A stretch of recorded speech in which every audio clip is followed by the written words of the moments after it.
Bible कहती है Abraham जो इस धरती का सबसे आशीषित इंसान था, बाइबल कहती है राजा भी उससे डरते थे, सरकारें भी उससे भय खाती थी, उसकी ब्लेसिंग सरकारों से भी ज्यादा थी। बाइबल कहती है वो राजा जो बड़े बड़े राजाओं को मारकर लूत को भी ले गए, उन बड़े बड़े राजाओं को अकेले अब्राहम और उसके लोगों ने मार दिया था। अब्राहम इतना आशीषित, धरती पर भी आशीषित, स्वर्ग पर भी आशीषित था। बाइबल कहती परमेश्वर ने उससे वायदा किया था कि मैं तुझे एक संतान दूंगा, तुझे एक वंश दूंगा। 75 साल की उम्र में उससे वायदा किया था, और अब्राहम जब 99 साल का हो गया, 99 का हो गया, तब भी उसके पास बेटा नहीं था। लेकिन वचन बताता है कि वो एक ऐसे स्वर्गीय यरूशलेम की बाट जोहता था, वो ऐसे नगर की बाट जोहता था जिसका बनाने वाला और रचने वाला परमेश्वर है। यानी उसका ध्यान जो था वो स्वर्गीय हो गया था। उसका ध्यान ये हो गया था कि मान लो अगर मुझे बच्चा अभी ना मिले और मैं यहोवा से हट जाऊं और अपनी मुक्ति को गवा बैठूं, तो मैं स्वर्ग नहीं जा सकता। मैं स्वर्ग जाना चाहता हूं, चाहे मुझे संसार की आशीष मिले या ना मिले, चाहे खुदा का वायदा पूरा हो या ना हो, वो चंगा करे या ना करे, ब्लेस करे ना करे, लेकिन मैं अपनी साल्वेशन, अपनी मुक्ति को नहीं गवाऊंगा। और बाइबल कहती जब ये बात परमेश्वर ने अब्राहम के अंदर देखी कि अब्राहम किसी भी कीमत के ऊपर अपनी मुक्ति को खत्म नहीं करना चाहता, किसी भी कीमत के ऊपर यहोवा को त्यागना नहीं चाहता, कोई भी आशीष मिले या ना मिले वो परमेश्वर से दूर नहीं हटना चाहता, इसलिए बाइबल कहती है परमेश्वर ने उसको वंश भी दिया। और बाइबल कहती है तारों के समान उसको बच्चे दिए, रेत के किणकों के समान उसको बच्चे दिए, उसको वो सब कुछ दिया फिर वो चाहता था। बाइबल कहती है जो अपना सब कुछ त्याग कर परमेश्वर के पीछे हो गए हैं, धरती पर एक भी वस्तु ऐसी नहीं होगी जो परमेश्वर आपको नहीं देगा, एक भी ब्लेसिंग ऐसी नहीं होगी जो परमेश्वर आपको नहीं देगा। लेकिन बात यह है हमारा ध्यान ब्लेसिंग की ओर नहीं होना चाहिए, हमारा ध्यान जो है वो स्वर्गीय यरूशलेम की ओर, वो स्वर्ग की ओर, वो मुक्ति की ओर होना चाहिए, ताकि परमेश्वर वो सारे कामों को हमारी जिंदगी में पूरा कर सके जो परमेश्वर चाहता है। आमीन। परमेश्वर ने ये रूल बनाया है, ये एक नियम है कि जब एक इंसान धरती के ऊपर पूरी तरह से आत्मिक हो जाएगा, संसार की हर एक वस्तु, हर एक आशीष वो राजाओं के पास होना हो, वो तुम लोगों के पास और तुम्हारे परिवारों के पास होगी। जो वचन आज परमेश्वर आपको देना चाहता है, उस वचन को मैं पढ़ूंगा प्रकाशित वाक्य 2 उसकी 1 से 7 आयत। उसमें परमेश्वर ने यूहन्ना को कहा इफसुस की कलीसिया के दूत को ये लिख। आप जानते यूहन्ना कौन था? यूहन्ना सबसे लेट, सबसे बाद में मरने वाला प्रेरित था। वो इतना बूढ़ा हो गया था, उसको तेल में, कड़ाही में उबले हुए तेल में डाल देते थे, वो मरता नहीं था, वो मरता नहीं था। उसको कितनी बार मारा गया, वो मरा नहीं। और बाद में उसको जैसे काले पानी की सजा देते किसी को, एक टापू पर छोड़ दिया गया, पतमुस नामक टापू पर उसको छोड़ दिया गया। और बाइबल कहती है परमेश्वर से जो व्यक्ति प्यार करता है, जो शिकायत नहीं करता, जिसको मालूम है कि कलेश एक मसीही जीवन का हिस्सा है, हमारे नाम को बुरा कहना एक मसीही जीवन का हिस्सा है। जिस तरह यूहन्ना बपतिस्मा देने वाला और ये यूहन्ना प्रकाशित वाक्य, ये अलग अलग लोग हैं। ये वो यूहन्ना था जो परमेश्वर का चेला था, जो परमेश्वर के साथ रहता था, परमेश्वर से प्यार करता था। और बाइबल कहती है क्रूसिफिकेशन के टाइम पर भी परमेश्वर के नजदीक खड़ा था। इसी को परमेश्वर ने अपनी माता को दे दिया था, कहा था कि ये आज से तेरी माँ है, और माँ को बोला था आज से ये तेरा बेटा है। अब ये वही यूहन्ना, इमेजिन करो, एक साइलेंट टाइम में जी रहा था, जहां इसको टापू पर छोड़ दिया गया था, जहां इसको लगता कि मेरी जिंदगी के जो थोड़े से साल रहते हैं वो इसी तरह से खत्म हो जाएंगे। लेकिन बाइबल कहती है जब आप परमेश्वर के साथ वफादार रहते हैं, वो एक ऐसा झटका मारता है, वो एक ऐसा ब्रेक थ्रू देता है, वो एक ऐसी ब्लेसिंग देता है जो युगानुयुग छाई रहती है आप पर, आपके परिवार और वंशों के ऊपर। अब आपने ध्यान से इसको सुनना है। उसने क्या कहा? मैं तेरे काम को, परिश्रम को जानता हूं, परंतु मुझे तेरे विरुद्ध अब यह कहना है कि तूने अपना पहला सा प्रेम छोड़ दिया है। पहला प्रेम। जब तुम परमेश्वर में आए थे, तुम्हारी प्रार्थना 7 घंटे की थी। जब तुम परमेश्वर में आए थे, तुम्हारी प्रार्थना 5 घंटे की थी। तुम रोजे रखते थे, तुम चर्च मिस नहीं करते थे, तुम बड़े एक्साइटेड थे, तुम अपने रिश्तेदारों को जवाब देते थे, थकते नहीं थे। कोई भी विरोधी कुछ बोले तुम उसे नम्रता से जवाब देते थे। तुम बताते कि यीशु मसीह ही परमेश्वर है, यीशु ही प्रभु है। तुम अपनी गवाहियों को देते थे, तुम डरते नहीं थे, तुम घबराते नहीं थे। लेकिन परमेश्वर ने तुम्हें एक ताना मारा।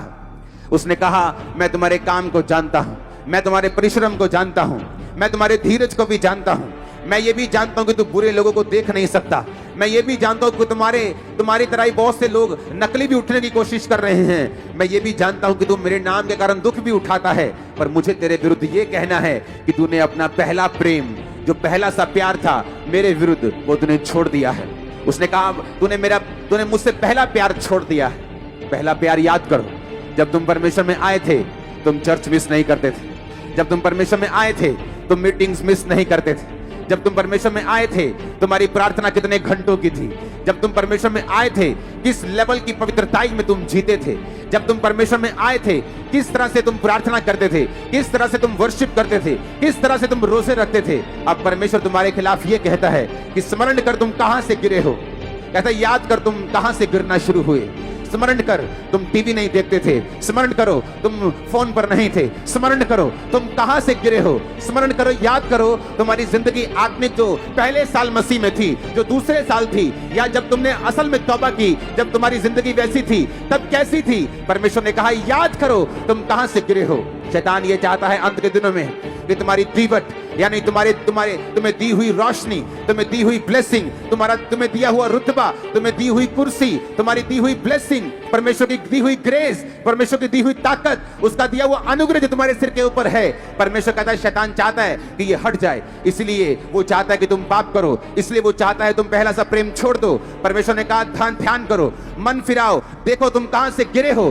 कहीं ऐसा ना हो कि मैं तुम्हारी दीवट को उस स्थान से हटा दूं। परमेश्वर ने कहा जो जय पाएगा मैं उसे स्वर्ग में उस जीवन के वृक्ष में से फल खाने को दूंगा जो स्वर्ग लोक में है। जो जय पाएगा मैं उसे श्वेत पत्थर दूंगा। जो जय पाएगा मैं उसे खंबा बनाऊंगा परमेश्वर के भवन का। जो जय पाएगा मैं उसे व्हाइट वस्त्र पहनाऊंगा। जो जय पाएगा वो स्वर्ग में रहेगा। जो जय पाएगा, परमेश्वर ने कहा आप लोग आज से जय पाने वाले हैं। और मुझे आमीन ऊंचे वाला चाहिए चर्च। मैंने कहा मुझे आमीन ऊंचे वाला चाहिए। ये पहला प्रेम परमेश्वर जो आपसे कह रहा है ये कर्मों का प्रेम है, ना कि दिल का प्रेम। अगर वही प्रार्थना जो पहले करते थे अब करने लग जाएंगे तो पहले प्रेम में आ जाएंगे। वही रोजे जो पहले रखते थे अगर अब रखेंगे तो पहले प्रेम में आ जाएंगे। वही पवित्रता जो पहले थी अगर अब रखेंगे पहले प्रेम में आ जाएंगे। आमीन ऊंचा चर्च। क्योंकि ये दिमाग की खेल नहीं।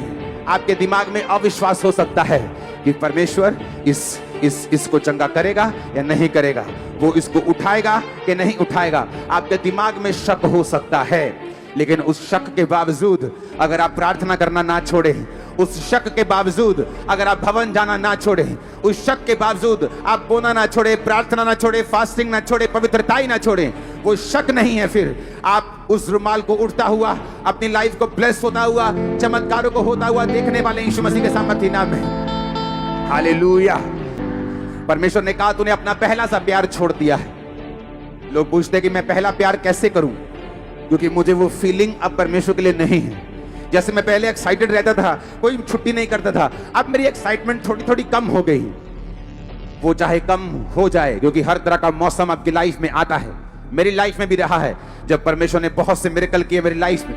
फिर ऐसा समय भी आया जब परमेश्वर कोई काम ऐसा लगता है कि मेरी लाइफ में नहीं कर रहा जो मैं चाहता हूं, वो दूसरी तरफ से और काम करी जा रहा है, लेकिन जो मैं चाहता हूं वो नहीं कर रहा। लेकिन परमेश्वर देखता है मेरी एक्साइटमेंट कम तो नहीं हुई, मेरा पहला प्रेम कम तो नहीं हुआ। बाइबल कहती परमेश्वर ने कहा तूने अपना पहला सा प्यार छोड़ दिया है। आज उस प्रभु भोज को लेने से पहले एक वायदा करना होगा, हमें अपने पहले प्यार में वापस जाना होगा, ताकि परमेश्वर उस बड़ी ग्रेटनेस को जो उसने आपको तब दिखाई थी जब आप पहला प्यार कर रहे थे, वो दोबारा से कुछ ऐसा आपकी लाइफ में करना चाहता जो इस आपकी लाइफ का सबसे बड़ा मोड़ होगा। मैं आपको ये प्रोफेटिक वर्ड दे रहा हूं। अगर आपको लगता है कि आप माउंटेन के हाईएस्ट लेवल पे पहुंच गए हैं, तो याद रखो उससे भी बड़ा पहाड़ है जहां परमेश्वर आपको लेके जाना चाहता है। अगर आप चाहते हैं आपने ब्लेसिंग को हासिल कर लिया है, तो परमेश्वर आपको देशों के बीच में, आपको प्राइम मिनिस्टर, आपको प्रेसिडेंट्स के बीच में लेके जाना चाहता है। अभी तो शुरुआत हुई है, अभी तो आपने कुछ नहीं देखा, लेकिन परमेश्वर कहता तूने अपना पहला सा प्यार छोड़ दिया है। वो पहला प्यार, एक्साइटमेंट जब कम हो जाए दिल में, जब दिल करे ये नहीं करना, अब चर्च जाने का जब दिल ना करे, फास्टिंग करने का दिल ना करे, जब बोने का दिल ना करे, दिल ना करने के बावजूद परमेश्वर कहते हैं अपने पहले प्यार को तू छोड़ना मत। याद रखो, अगर आपकी आत्मिक पोजीशन हिल गई तो आप कभी भी परमेश्वर से उन बरकतों को नहीं पा सकते। अंधा जब चंगा हुआ, बाइबल कहती है उसने परमेश्वर को पुकारा, पहली बात, उसकी शारीरिक पोजीशन, जो वो उस सड़क पे बैठा था, जिस सड़क से प्रभु यीशु मसीह गुजर रहे थे, वो सही थी। उसकी आत्मिक पोजीशन कि उसने यीशु मसीह को पुकारना छोड़ा नहीं, अपने उस कपड़े को जो एक सर्टिफिकेट भिखारी होने का था, उसको फेंक कर कि अब मैं भीख नहीं मांगूंगा, खुदाबंद का बेटा बन गया हूं, उसके पीछे चलूंगा। आत्मिक पोजीशन को भी सही किया। जब तक आपकी शारीरिक पोजीशन सही नहीं, आप किसी अच्छी चर्च के मेंबर नहीं, आप किसी जीवित चर्च के मेंबर नहीं, जहां खुदाबंद के कलाम को आपको सुनाया जाए, जहां परमेश्वर की शिक्षा हो, जहां साल्वेशन का प्रचार हो, जहां मुक्ति का प्रचार हो, जहां पाप के विरुद्ध में बोला जाए, जहां हीलिंग्स और मिरेकल्स हो, अगर आप ऐसी जीवित चर्च का हिस्सा नहीं, आप बहुत डेंजर में हैं। आपकी शारीरिक पोजीशन फिर सही नहीं है। जब तक आपकी शारीरिक पोजीशन सही नहीं, आपकी आत्मिक पोजीशन भी सही नहीं होती, क्योंकि बाइबल कहती है एक कोयले की उस भट्टी में से जब एक जीवित कोयला, एक आग से बलता हुआ कोयला जब हम निकाल कर बाहर रख देते हैं, तो वो थोड़ी देर तो जलता रहता है, पर थोड़ी देर के बाद वो जलना बंद कर देता है। लेकिन बाकी कोयले जो इकट्ठे रहते हैं, वो जलते रहते हैं। शैतान मूर्ख बनाता है लोगों को। जब वो आप अच्छी कलीसियाओं से बाहर निकलते हैं, आपको लगता है पहले 1 साल 6 महीने ये मेरी तो स्पिरिचुअल लाइफ में कोई फर्क नहीं पड़ा। ओ चर्च में जाते कभी कोई वॉलंटियर बोलता है, मेरा दिमाग वहां खराब हो जाता है, कभी फलाना बंदा ये मेरे को ये बोल देता है, मेरा दिमाग खराब हो जाता है, मैं जलता हूं, मैं उठता हूं। इससे अच्छा है घर बैठ के बंदगी करो। ये शैतान का सबसे बड़ा हथियार है, क्योंकि जो उसने कोयला भट्टी में से बाहर निकाला है, वो एकदम से कभी भी ठंडा नहीं होता, उसको टाइम लगता है ठंडे होने के लिए। शैतान एकदम से आपको ठंडा नहीं कर सकता, वो धीरे धीरे करके आपकी लाइफ में उन चीजों को करता है। वो एकदम से आपको गंदगी नहीं दिखाता, पहले आप थोड़ी सी गंदगी देखते हैं, फिर आप थोड़ी थोड़ी सी गंदगी को स्वीकार करना शुरू करते हैं, फिर आप फेसबुक पे जाते हैं, फिर आप इंस्टाग्राम पे जाते हैं, फिर रील्स पे जाते हैं, फिर आप कहीं और पहुंच जाते हैं। और शैतान का ये हथियार है, वो धीरे धीरे आपको अपने गुनाहों में, पापों में और जालों में फंसाता है। आपको ऐसा नहीं करना। आपको पहले कदम के ऊपर आज शैतान को नाश करना है। वो शैतान जो आपकी लाइफ में काम कर रहा है, आज खुदाबंद की फायर उस पे उतरे और उसके सारे काम चल के नाश हो जाए। आमीन हो चाहिए बरकत आपकी। परमेश्वर आपको एक भी काम ऐसा नहीं कहता जो आप ना कर सकें, जो आपकी पहुंच से बाहर हो, जो आपकी पहुंच से जो आप कर ही नहीं सकते। परमेश्वर आपको ऐसा एक भी नहीं काम कहता। अगर वो ये कहता है, अपना पहला प्रेम वापिस लेके आ, अपना फर्स्ट लव वापिस लेके आ, पहले के समान कार्य कर। अगर परमेश्वर कहता है कि तू स्मरण कर कहां से गिरा था और मन फिरा और पहले के समान काम कर, उसने ये नहीं कहा फील कर, उसने कहा पहले के समान काम कर। कि तू चर्च में रहता था, तू दरियों को साफ करता था, तू जल्दी भागता नहीं था, तू सेवा में था, तू कैमरा टीम में था, तू इस टीम में था, तू वो काम करता था। परमेश्वर ने कहा तू प्रैक्टिकली वही काम करना शुरू कर। मैं तेरी लाइफ में फिर एक बड़ा काम करने जा रहा हूं। ये प्रोफेटिक वर्ड सुन लेना ध्यान से, अपने हाथों को उठा के, कि वो जो काम पहले साल आपकी लाइफ में प्रथम काम हुआ था, जब आपने पहला प्यार किया था, वो कार्य एक बड़ा, एक ऐसे लेवल का, एक अलग आपकी लाइफ में होने जा रहा है आज रात के बाद। आमीन ऊंचे वाला चाहिए, ऊंचे वाला, एक खतरनाक ऊंचे वाला आमीन चाहिए।